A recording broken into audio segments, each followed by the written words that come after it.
अस्सलाम वालेकुम नाज़रीन।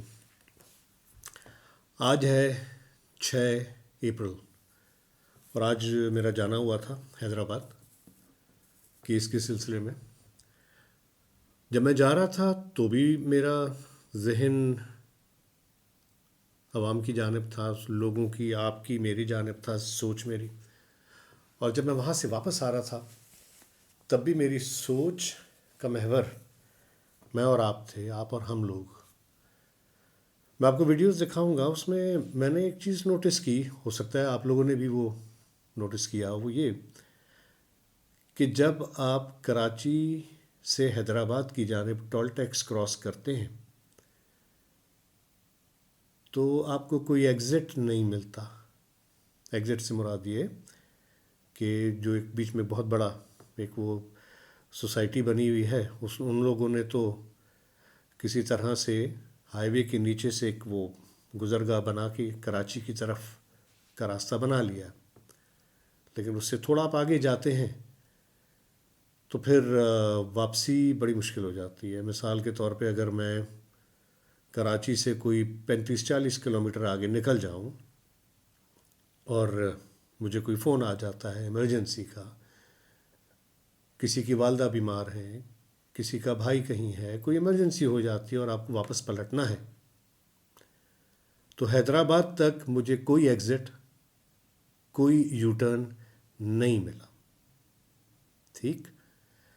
अच्छा, यही बात जब मैं उन लोगों से डिस्कस करूं जिन्होंने कि हाईवे के दोनों अतराफ में जो हाउसिंग सोसाइटीज़ बनी हुई हैं, अब अगर मैं हैदराबाद से कराची की जानिब आ रहा हूँ और नूरियाबाद के अतराफ में या थोड़ा और आगे जहाँ पर दादापुरी सीमेंट होता था उससे आगे कहीं मुझे मैंने कहीं प्लॉट बुक किया हुआ है या कोई घर बुक किया हुआ है और मैं हैदराबाद से कराची की जानिब आ रहा हूँ, लेकिन वो जो हाउसिंग सोसाइटी है वो मेरे दाएं जानिब है जिस तरफ ट्रैफिक जा रहा है, तो मैं उस जगह पे नहीं पहुंच सकता, मुझे कराची से घूम के आना पड़ेगा। ठीक है। और अगर जिस तरफ मैं हूँ मेरे बाएं जानिब अगर होती है, जिस तरफ थट्टा समझ लें, थट्टे वाली जो पट्टी है, इस तरफ अगर कहीं मैंने बुकिंग कराई हुई है और मैं हैदराबाद की तरफ जा रहा हूँ, सामने हैदराबाद है, राइट साइड पे मेरे थट्टा पड़ेगा और मेरे पीछे कराची है, तो मैं रोड की दूसरी जानिब नहीं आ सकता क्योंकि कोई एग्ज़िट नहीं है। और अगर है भी, अगर, तो वो किसी ना किसी टाउन या छोटे कस्बे की जानिब कोई एग्ज़िट निकल रही है, वहाँ पर आपने टोल टैक्स पे करना है, फिर वहाँ से कोई 10-15 किलोमीटर का यू टर्न बना के फिर आपको आना पड़ता है। लेकिन वो एग्ज़िट भी कोई 10-15 किलोमीटर पे नहीं है, 40-40, 50-50 किलोमीटर्स के बाद है। तो मतलब आना जाना आपका ये एक इंजीनियरिंग का बहुत बड़ा नुक्स है।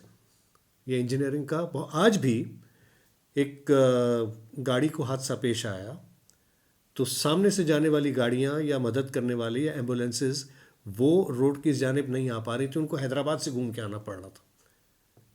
और जो मोटरवे पुलिस सो कॉल्ड है उनकी गाड़ियां वन वे पे आ रही थी। तो मकसद ये है कि भाई, क्या मोटरवे पुलिस को वन वे तोड़ने की इजाज़त है? क्या कानून उनके लिए नहीं है?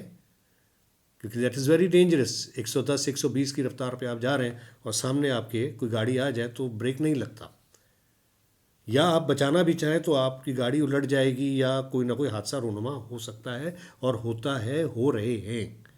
जिस तरह बसों में आग लग जाती है, आपने देखा होगा 10-10 15-15 लोग लुक़मा अजल बन जाते हैं, आग लग जाती है, उनको कोई हेल्प करने वाला नहीं होता। उसकी वजह यही है कि जो सामने से एम्बुलेंस आ रही है या फायर ब्रिगेड आ रही है वो रोड की दूसरी जानिब नहीं जा सकती। तो ये इंजीनियरिंग का बहुत बड़ा फॉल्ट है, बहुत बड़ा। हुकूमत वक्त को ये चीज़ देखनी चाहिए। अब मुझे इस बात का इल्म नहीं है कि जो हम टोल टैक्स देते हैं वो सिंध गवर्नमेंट को मिल रहा है या फेडरल गवर्नमेंट को जा रहा है, मुझे नहीं मालूम और ना ही मैं इस बहस में पढ़ना चाहता हूँ। लेकिन एज अ पाकिस्तानी सिटीज़न मेरा ये हक़ बनता है कि मैं अपने लोगों से पूछूं ज़रूर कि भाई, आप लोगों ने रास्ता बनाया तो है, अच्छी बात है, रोड अच्छी वाइड बनी हुई है, लेकिन उस पर ट्रैफिक की लॉलेसनेस जितनी है ना, वो आपकी सोच है। मैंने तो कुछ वीडियोस बनाई, कुछ, जबकि टोल टैक्स पे हम जाके कहते हैं कि जी मोटरसाइकिल का कितना है, तो कहते हैं जी मोटरसाइकिल अलाउड नहीं है।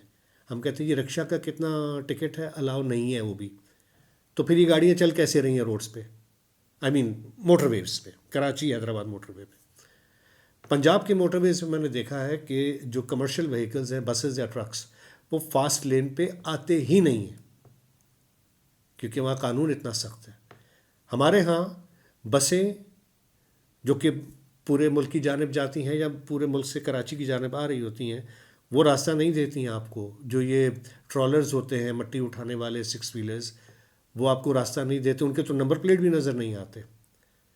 तो खैर ये बहुत सारी चीज़ें हैं, लेकिन आपके लिए मैं एक क्वेश्चन मार्क या फूड फॉर थॉट ये छोड़ के जा रहा हूँ कि आप लोग सोचें कि जिन जिन लोगों ने इन्वेस्टमेंट की हुई इन सोसाइटीज़ में, उनकी अप्रोच नहीं है, ठीक है। तो आप अपनी अथॉरिटी से या आई डोंट नो किसी से आप बात करें और अपने यू टर्न्स बनवाएं, ताकि आपका एक्सेस बन सके या मेरा एक्सेस बन सके। और जो गाड़ियों को हादसे पेश आते हैं उनकी बर वक्त इमदाद हो सके, उनकी मदद की जा सकते, लेकिन ऐसा हो नहीं सकता क्योंकि एग्ज़िट है नहीं। तो मेरा ये बहुत वैलिड, अब मतलब अगर आप ये समझ रहे हैं कि शायद ये कैसर जो है एग्जैजुरेट कर रहा है, तो ठीक है, आपका जाना होगा हाईवे पे, तो अब इस जाविये से आप ज़रूर देखिएगा रोड को।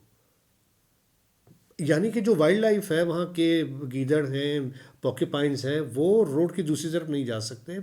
जो वहाँ के लोकल्स हैं जिनका माल मवेशी चराने पे गुज़र बसर है, वो एक जगह से रोड क्रॉस करके दूसरी जगह नहीं जा पा रहे हैं। ये एक बहुत बड़ा इंसानी अलमिया है जिसको कोई एड्रेस नहीं कर रहा। लेकिन मैं चूँकि ट्रैवल करता हूँ, तो मेरा ये फ़र्ज़ है कि ये बात मैं आपके सामने रखूँ। और यकीनन जो अथॉरिटीज़ मेरी बात सुन रही होंगी, नहायत अदब से हाथ जोड़ के उनसे कह रहा हूँ कि खुदारा अपने बंदों की दादरसी कीजिए, इससे पहले कि वो बेचारे गुजर जाएं, कुछ कह ना सकें, उनकी आवाज़ आप तक नहीं पहुँचती। लेकिन मुझ जैसे न जाने कितने लोग हैं जो कि उनकी आवाज़ बनकर आप तक ये बात पहुँचा रहे हैं कि ये जो कराची हैदराबाद का मोटरवे, हाईवे, एक्सप्रेसवे जो भी है, इसमें यू टर्न्स बनाइए, एग्जिट्स दीजिए और माल मवेशियों के गुजरने की जगह छोड़िए। और वहाँ पर साइन बोर्ड्स लगाएं ताकि जो गाड़ी चलाने वाले हैं उनको भी पता चले कि यहाँ से गुज़र होता है, दुनिया में होता है। कहीं अमेरिका जाएं, इंग्लैंड जाएं, यूरोप जाएं, जहाँ पर वाइल्ड लाइफ है, वहाँ पर बोर्ड लगे हुए होते हैं कि स्पीड कम कीजिए, यहाँ से जानवर गुजरेंगे। लेकिन अनफॉर्चुनेटली यहाँ तो हम ही जानवर बने हुए। बहुत माजरत, लेकिन ये हकीकत है। वीडियोस देखिए, हाँ वीडियोस लगा रहा हूँ, वो देखिए ज़रूर आप, और फिर कमेंट ज़रूर कीजिएगा। कैसर निज़ामानी @yahoo.com, KAISERNIZAMANI @yahoo.com। फजीला आज नहीं है, वो भी गई हुई है शूट पे अपनी। मेरा ख्याल है 1 घंटे में आ जाएंगे, तो फिर हम कल एक अच्छा प्रोग्राम आपके सामने पेश करेंगे। Thank you.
मोटरवे पे मोटरसाइकिलें, वाह।